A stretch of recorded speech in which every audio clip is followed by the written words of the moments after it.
Good morning, good afternoon, and a very good evening to you wherever you may be. My name is Wajahat Saeed Khan. I'm a journalist based in New York City covering Pakistan and the rest of South Asia.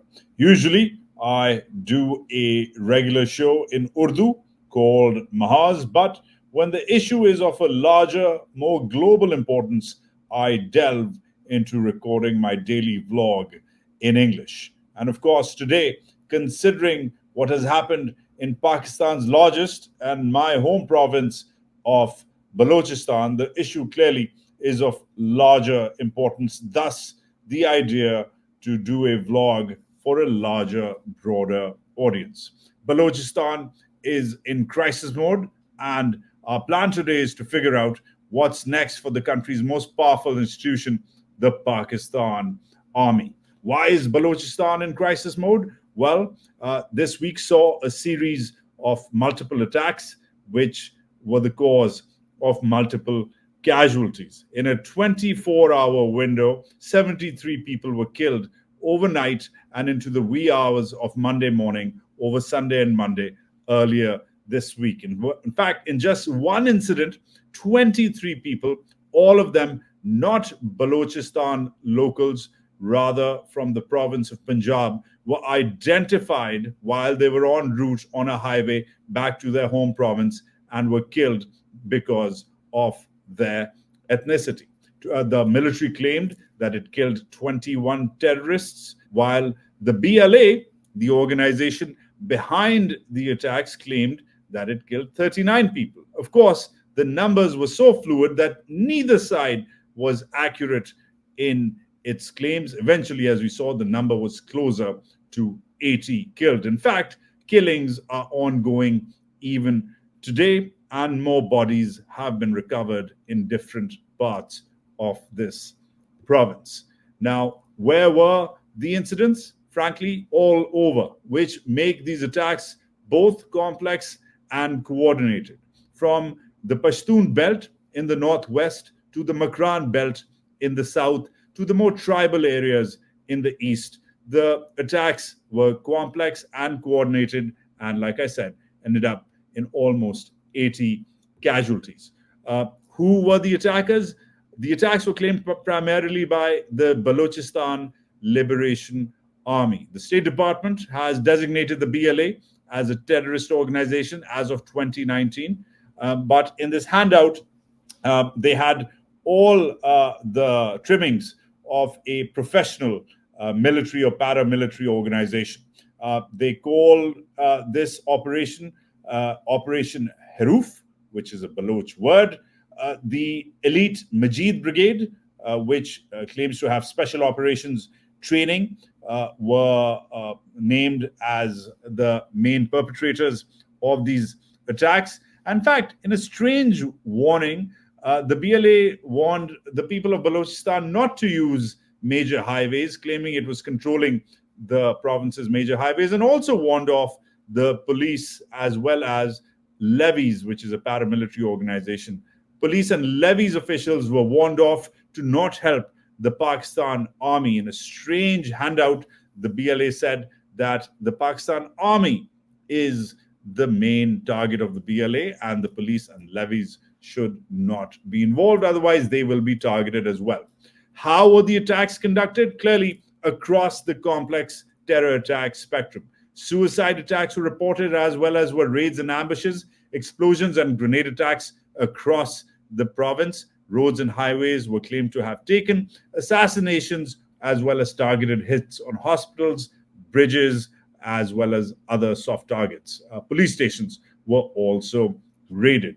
Now, the timing of the attack is significant. Not only was it the death anniversary of this man, Nawab Akbar Bukti, who was killed by the Pakistani military in an ongoing operation back in 2006. In fact, Bukti's death is considered the birthday of the latest rendition of this Baloch insurgency. Keep in mind that this is not the first time that Balochistan has seen an insurgency. At least three different decades have seen the insurgency in the 1950s, in the 1970s, and then, of course, in this latest version, which technically and for the record is the longest running insurgency in Pakistan's history. The very fact that Bukti's death anniversary was used to launch these coordinated and complex attacks goes on to underline the capacity of the BLA. It was also interestingly timed to coincide with the visit of this man, who is the boss of the PLA's ground forces.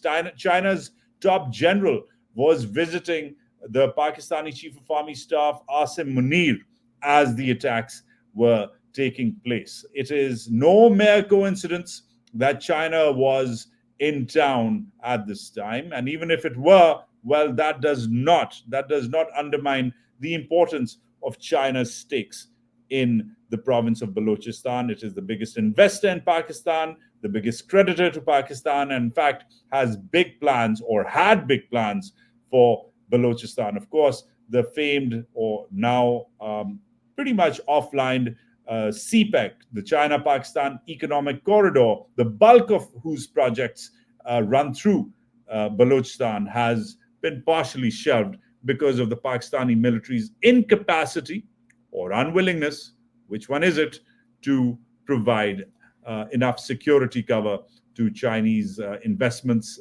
and Chinese infrastructure projects, which are ongoing in the region. That is going to be our show today. I'm going to be talking to the author of Foreign Policy Magazine's weekly South Asia briefing. Other topics which I will also touch upon will be the 3-year anniversary of the US pullout from Afghanistan. Keep in mind that the Americans are still involved in Afghanistan and are still aiding Afghanistan. We will talk about the nature of that aid and how that makes people in the region, especially Pakistanis, feel. And of course, the Indians are going through their own period of political tumult as the Kolkata rape protests go on to take a more national shape. What does this mean for New Delhi? That is our show today. I am Wajahat Saeed Khan. Please share, like, subscribe, and comment, and stay with me for the rest of the show as I now pivot to Washington, where I interviewed Michael Kugelman of the Wilson Center, as well as the author of the Foreign Policy Weekly South Asia Briefing. Stay with me. Okay, so we have 3 main issues: Balochistan, Afghanistan, and India on the menu today. And to break it down is, he is my head chef for all things South Asia related. I am going to be the sous chef for the rest of this podcast, or vodcast, as some people call it. Michael Kugelman, the director of the South Asia Institute at the Wilson Center, joins us again with his foreign policy briefing broken down. Mike, welcome back. How are the holidays? I heard you were off to somewhere nice this last week when we missed our last episode together. Yes, indeed. As much as I enjoy speaking with you, I was very happy to be away last week at the Delaware beaches. It was very nice, and as I told you before, I had a great time and left before President Biden got there, which saved me a lot of logistical hassle. Well, we're going to bring up Biden in context of this Afghanistan story, which has been featured in your brief. But I'm glad you missed the president. That would have been logistically constraining for all sorts of reasons, including the president perhaps straying off reservation. But here we go. Let's begin with Balochistan and to your briefing. Now, your briefing is quite clear that the scale of the attacks which we saw this week in Balochistan is unusual, quote unquote. Why is this unusual for you, Michael Kugelman?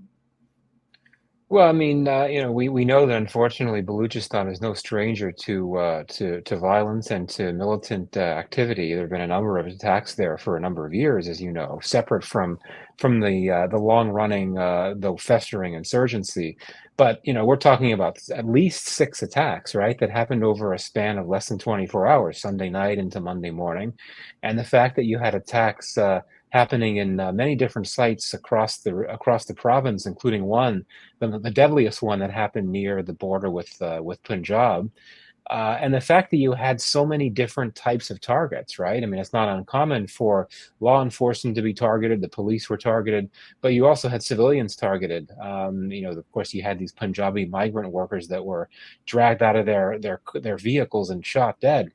But you also had infrastructure that were attacked, which is a common target for the BLA and its ilk. But all of this happening together, such high casualty levels, such a wide geographic scope, and also so many different targets. That to me struck out as very unusual and certainly a very troubling development for a region that's already dealing with so much turbulence and volatility. What does that say to you about the complexity of the attacks? What does that say to you about the skill set of the BLA, which the new BLA, as we know it now? Now, I know you call the BLA a separatist organization in the foreign policy South Asia briefing, but they're actually, technically, if you want to follow the State Department's language, they're actually a designated terrorist organization. And they've had their ebbs and flows. They were almost put out of business in the 2010s, but they've they've resurged, to put it simply. The fact that the timing is interesting as well. Akbar Bukti, the former Nawab, the one of Balochistan's tribal elders, old legacy-laden figure. It was his death anniversary, as well as, even more importantly for me, the chief of the People's Liberation Army ground forces was in town visiting the army chief. What do you make of this? What do you make of the timing? I find it quite intriguing. Yeah, I mean, it's very. I think you've laid out why these attacks happened when they did. I think that the BLA and the other groups that were involved in these attacks wanted to take that opportunity to showcase just how much capacity they have to inflict significant levels of damage across the entire province. And we've heard in recent years indications that the BLA has been linking up with other groups, including the TTP, a few times. This is all very unsettling, and I think particularly for the Pakistani state, which for so many years has been trying to pacify Balochistan, so to speak, and that's included scorched earth tactic. That's also included talks and so many other tactics. But look at what you have now. You have the BLA appearing to be as strong as it's been in quite some time. And absolutely, it is a terrorist group. You're right. I mean, the U.S. designates it as a terrorist group. I don't see how anyone could not designate it as a terrorist group. It kills people. It kills civilians. And the fact that you have a terrorist entity that's able to inflict this type of damage at a moment when you already have TTP, which has been unrelenting in its attacks. So, of course, TTP has been largely not focusing on civilians, focusing mostly on security forces. The BLA and its supporters might suggest that they only target organs of the state, the security forces, and so on. But, migrant laborers are not organs of the state, and I think it reflects this increasing determination to go after anyone from outside of Balochistan, anyone that's perceived as coming in to contribute to the exploitation of Bangladesh's natural resources. And yeah, I think that we have to look at this in a broader context too. With Balochistan, not Bangladesh. That was quite a slip. Oh dear, did I say Bangladesh? Yeah, you're okay. You're okay. But yeah, colors of that being debated. Your point is taken, Mike. But tell me something from the point of view of a Washingtonian. What's the Pakistani military doing right versus what is it doing wrong in this fracas, in this mess? This is now technically the longest running insurgency in Pakistan's history. It starts in 2006, has its ebbs and flows, but really it's been running since Musharraf knocked out, or Musharraf's administration rather, knocked out Nawab Akbar Bukti.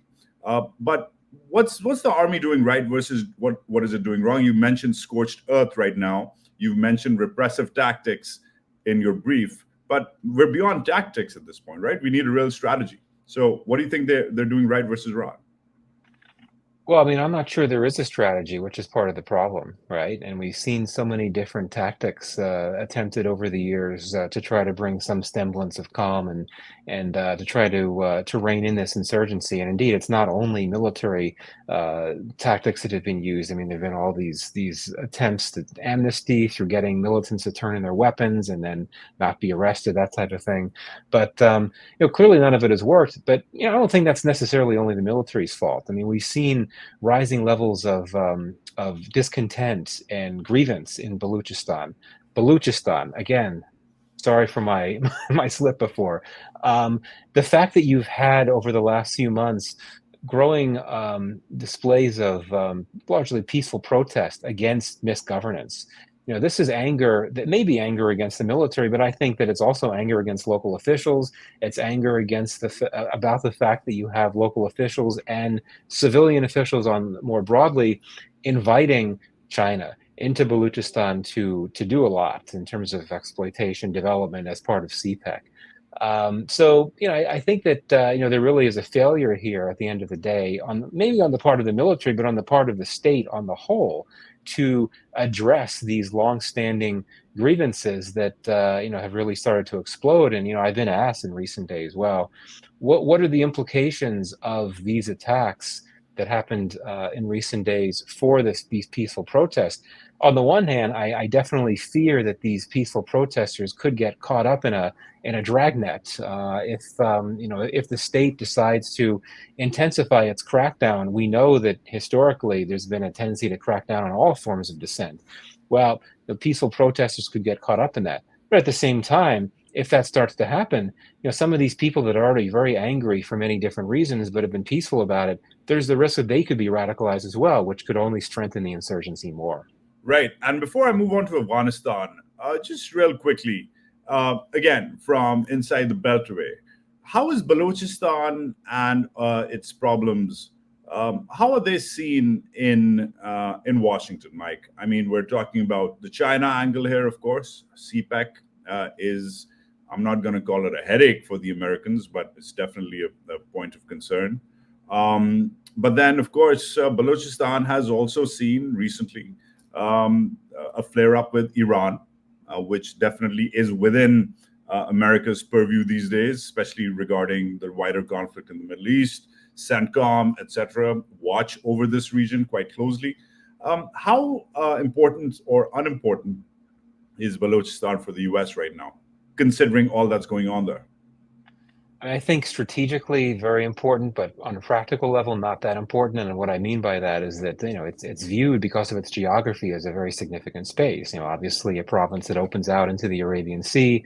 This warm water port that China theoretically is developing in Gwadar, and then of course, indeed, as you mentioned, I mean, bordering Iran, close to Afghanistan, bordering Afghanistan. This is all very significant from a strategic context here in Washington. But practically speaking, the U.S. is not really that engaged in Balochistan. I mean, the U.S. ambassador to Pakistan did make a visit there some months ago, and he spoke about U.S. desire to partner with Pakistan, including in Balochistan. But there's not much going on there. I think that just because of the security situation and the broader volatility, the U.S. doesn't really have much of a formal presence in Balochistan. I think that there's not much that the U.S. aims to do in terms of engagement with Balochistan. But absolutely, just because from a great power competition lens, just because Balochistan for a long time has been one of the main locuses of activity for Chinese investment, that's obviously going to be showing up high on radars here in Washington. Okay. All right. Well, let's move on across the border, or the Durand Line, or whatever they call it these days. Let's go to Afghanistan. Beyond the 3-year anniversary, which your foreign policy briefing points out that today marks 3 years of the U.S. pullout from that country after almost 2 decades. How, please tell me, is America viewing Afghanistan? Now, just for context, for a lot of people who may have forgotten about this, the U.S. is still engaged in Afghanistan. It is engaged in over-the-horizon counterterrorism operations, as we saw with the killing of Ayman al-Zawahiri. It is engaged also in the humanitarian scope. It's given, according to SIGAR, the U.S. Inspector General, almost $21 billion in humanitarian assistance. Yet the carrot and stick persists. The U.S. still doesn't recognize the Taliban as the official government. The U.S. has still frozen Afghan funding, which is still under its strict control. What are America's plans here? Because I know you mentioned this is becoming a campaign issue now with the former president, Donald Trump, first bashing and going for Joe Biden and blaming him for the pullout. Now, of course, his guns are pointed towards Kamala Harris for messing up the US pullout, which, by the way, Donald Trump was the architect of signing that treaty with the Taliban. So, give us a background on what's happening in Washington politically about this, but also beyond that, for those watching the region, what are America's long-term plans for the Taliban and Afghanistan? Yeah, so it's somewhat ironic, given that you rarely hear about Afghanistan in Washington these days. I mean, this administration has really moved on from it, and in part for political reasons. It became a political liability when the withdrawal became chaotic and deadly, and so on. And so, it's ironic that I say that it's ironic because you're now hearing it become a major issue in the election campaign. Typically, U.S. presidential election campaigns, foreign policy doesn't figure in a big way. That's very different this time. But everyone expected it was going to be Gaza that would be the big foreign policy issue in the campaign, and it still will be. I think that Gaza will have much more of an impact on the outcome of the election than Afghanistan. But still, Trump has really been relentless in recent weeks, as you say, first going after Biden, now going after Harris. And you're absolutely right that it was Trump himself that set in motion the withdrawal with the deal that his administration signed with the Taliban, the Doha Accord in February 2020. And counterfactuals, we don't want to get into counterfactuals, but we can't rule out the fact that had Trump won re-election, we can't rule out the fact that the withdrawal would have been just as chaotic if he were president as it was with Biden. Why was the withdrawal chaotic? Because you had a situation of the Taliban taking over so quickly that it completely stunned U.S. officials. And I would argue the Trump administration was making the same mistakes that the Biden administration was by, not fully appreciating just how bad things were going with Ashraf Ghani's government and the Afghan security forces. So anyway, things could be very different. Had Trump won re-election, the withdrawal could have been very chaotic, and it would have been the Democrats that would be going after a President Trump now. So again, counterfactuals are tricky, but I just put that out there. In terms of next steps, Afghanistan policy, yeah, I mean, U.S. goals in Afghanistan are fairly limited. They really consist of delivering humanitarian aid, and according to USAID, the U.S. government is the biggest bilateral provider of humanitarian aid right now. For the U.S., one of the big concerns is the small number of Americans that are still being held captive in Afghanistan. We don't know how many. There are apparently a few. That's one of the few reasons why the U.S. isn't willing to take really harsh steps against the Taliban. I mean, yes, many of the senior Taliban leaders are sanctioned. The U.S. is not going to recognize the Taliban regime, but there's certain things that it might, have the option of doing, like harsher sanctions, other things, harsher travel bans, cutting itself off from any engagement with the Taliban, but it's not willing to do that, for the reasons I mentioned. And also, this is the interesting thing, and I think we've spoken about this before. I think that the U.S. grudgingly acknowledges that the Taliban has actually been a very effective counterterrorism partner in an indirect context because the Taliban has been going hard after ISKP, leading to a situation where you've had fewer ISKP attacks in Afghanistan, even as ISKP has grown out its capacity to project a threat outside Afghanistan. So, in terms of the future, I think that no matter who wins the election here, it's going to be pretty similar what we see. You're going to have an administration that's not really going to have many big goals in Afghanistan. It's not 2001. This is going to be a government, whether Harris or Trump, that's perfectly content with the Taliban. You're not going to see the U.S. starting to provide backing to armed anti-Taliban groups. I think that it's a situation where the U.S. is just going to accept that there's not much that it can do about the Taliban and its abhorrent policies toward women and others. So, it's just going to be a continuation of what we've seen. Right. Mike, quickly, just to wrap up Afghanistan, but also in the Pakistani context. Sorry, that's my natural default mode to start to think from Pakistan's point of view as well. $21 billion is a lot of humanitarian assistance for a country which, A, you officially don't recognize, and B, which is run by the Taliban. It's a lot of money, especially when you're not really seeing much. You're only seeing a hardening of their own laws, especially against women, for example, as we've seen recently, as pointed out in your brief. But from Pakistani perspective, the Taliban get 21 billion bucks. What do the Pakistanis get? Zilch, nothing. for what they perceive as their support during the Doha Accords and then after, even during the pullout. How would you contextualize this for those generals and ministers who have been reading the Seagar report and have been obviously quite shocked by the scale of assistance that the Afghans have gotten versus what the Pakistanis think they deserve? Yeah, well, I mean, we have to be clear that that 21, that's going to the Afghan people, or it's meant to be going to the Afghan people. It's not meant to be going to the Taliban, and this is one reason why the U.S. has wanted to keep open channels with the Taliban to try to negotiate with them when necessary to ensure that they don't seize humanitarian assistance. So I think that this is not money going to the Taliban regime, and I think it has helped in the sense that we'd heard all these terrible stats about millions of Afghans. On the way to starvation and things like that. And today, I mean, food insecurity continues to be rife. You still have millions of Afghans that badly need food assistance, but the numbers aren't quite as bad as they were several years ago. So in that sense, I think the humanitarian aid being provided by the U.S. and so many other donors has been helpful. One of the great truisms about U.S.-Pakistan relations is that the success stories and the good news tends to be overlooked or forgotten or sort of just shrugged off. The U.S. has always been a top supplier of humanitarian and non-security assistance to Pakistan, largely through U.S. aid. And that's continued. I mean, even after security aid was frozen in the Trump era, and of course it remains frozen now, you continue to have significant levels of humanitarian aid. And I would think that many Pakistanis would not know. I mean, I don't. Well, I would think there's a good chance that many Pakistanis would not know that Pakistan has been the second largest recipient, or had been the second largest recipient of COVID vaccines from the U.S. Bangladesh was number one, interestingly.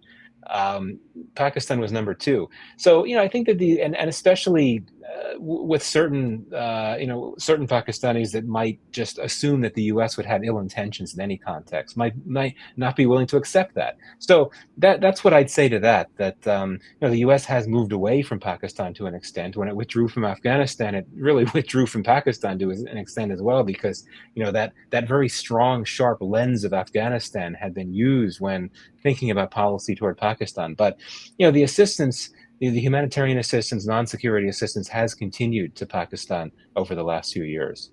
Right. And let's not forget that Pakistan is, and I think continues to be, the largest recipient of Fulbright scholarships, more than any other country in the world. The US considers it a priority to educate Pakistanis at its best and finest universities. Right, Mike, exactly. Mike, real quickly, India. I'm going to wrap this up. I know you got to cut off soon, but India, should we be worried? The protests are now in their second week. These protests, of course, go back to the alleged gang rape of a woman doctor in Calcutta or Kolkata. Now, the West Bengal, the province, the state of West Bengal is run by not by the BJP, but by Mamata Banerjee's party, which obviously the BJP doesn't like. They're making this a political issue. They're demanding their resignation. Do we need to be worried about this eastern flank of India? Because let's keep in mind that the northeast is not too far, and the northeast is still quite violent and turbulent. Should we be worried that these protests may have a larger implication when it comes to India's eastern flank and the politics of instability on the horizon? Yeah, I don't think so. I think that these protests have been and will continue to be relatively contained. I mean, there have been protests tied to that horrific rape case outside of Kolkata, outside of West Bengal. I mean, New Delhi's, there have been protests in New Delhi and elsewhere. But we're talking about a very narrowly focused set of grievances that relate to extremely important issues. Sexual violence, the safety of doctors, the status of women, and so on. But I don't see this as the type of thing that could mushroom into something much bigger that could become destabilizing. But I do think it is unfortunate that this has become politicized, for the reasons that you mentioned. But I don't see this as something that, from a stability lens, could mushroom into something bigger.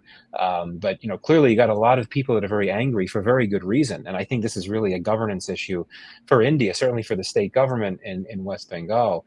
but beyond that as well.